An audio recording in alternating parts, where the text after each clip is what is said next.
কানাডায় আসার আগে আমার একটা ধারণা ছিল এই দেশে বাচ্চাদের সাথে বাবা মায়ের বন্ডিং মনে হয় তেমন একটা ভালো না, যেহেতু বাচ্চা কাচ্চা চাইল্ড কেয়ারে বড় হয়। বাট এখানে আসার পর আমার এই ধারণাটা পুরোই বদলে গিয়েছে। মানে এখানকার বাবা মারা বাচ্চাদেরকে এতটাই টাইম দেয়, ওদেরকে নিয়ে হাইকিং করতে চলে যায়, ওদেরকে নিয়ে সুইমিং করতে চলে যায়, ওদেরকে নিয়েই তো আমি ব্লু মাউন্টেন আসছি, এখানে দেখতেছি সবাই স্নো টিউবিং করতেছে। আর মাত্র 4 বছর 5 বছরের বাচ্চারা সেই উঁচু উঁচু পাহাড় থেকে স্কি করে নামতেছে। মানে আমি দেখে অবাক হয়ে গিয়েছি। তো বাচ্চাদের সাথে বাবা মায়েরা এমনভাবে খেলতে থাকে, মানে ওরাও বাচ্চা হয়ে যায়, এভাবেই বন্ডিংটা তৈরি হয়। মানে আমি তো অবাক যে এত ছোট বাচ্চা এত বড় উঁচু পাহাড় থেকে কিভাবে স্কি করে সে নামতেছে, তার মানে সে কত আগে থেকে প্র্যাকটিস করে। তো যাই হোক, আমরা এবার সাহিত্যকে নিয়ে গিয়েছি স্নো টিউবিং করতে। স্কি তো ওর বাবাই পারে না, ও কোত্থেকে পারবে। তো আমরা এখন স্নো টিউবিংটা অনেকটা সেফ, মানে এটা যে কেউ করতে পারে, টিউবে বসো আর নেমে যাও, নিজের কোনো প্রতিভা খাটাতে হয় না। তো এটাই আমরা করতে করতে দেখি কি আমাদের এনার্জিই নাই। এই যে হেঁটে হেঁটে একটু উপরে উঠেছি, টিউবে নেমেছি, ওরা হেল্প করতেছে, বেল্ট বেঁধে দিচ্ছে, নামানোর জন্য হেল্প করতেছে, আবার যখন নেমে যাচ্ছি তখন ওরা আবার ক্যাচ করতেছে।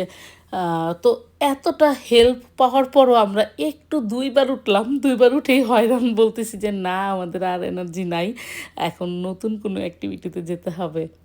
বাট স্নো টিউবিংটা আসলেই অনেক ফান, অনেক মজা পেয়েছি। 2টা করে টিউব নিয়ে গিয়েছি, একটাতে সাহিত্যকে বসাইছি, আরেকটাতে আমি বসছি, একসাথে আমার নেমে গিয়েছি। কারণ উঁচু থেকে এভাবে না নেমে যদি হেঁটে হেঁটে নামি, এটা অনেক টাফ। মানে এবার আমার ধারণা হয়েছে স্নো যে কত পরিমাণ, মানে একদম স্লিপারি হতে পারে। কারণ নর্মালি আমরা নরম স্নোতে অনেক হেঁটেছি, অত একটা কষ্ট হয়নি। বাট এখানে যেহেতু অনেক দিন ধরে স্নো জমা, স্নোগুলি এত পিছলা, মানে হাঁটতেই পারতেছিলাম না। বাট আসলে অনেক মজা হয়েছে। আর আমরা যেই স্নো টিউবিংটা দেখে বা গিয়েছিলাম, মানে ইউটিউবে, সেটাতে এসকেলেটারের মতো একটা ছিল, যেটা দিয়ে আস্তে আস্তে উপরে ওঠে আর এরকম টিউবের মাধ্যমে নামে। বাট ওটা এই আমাদের ভিলেজের সামনে ছিল না, ওটা একটু দূরে ছিল, তাই আমরা এটাতেই গিয়েছি।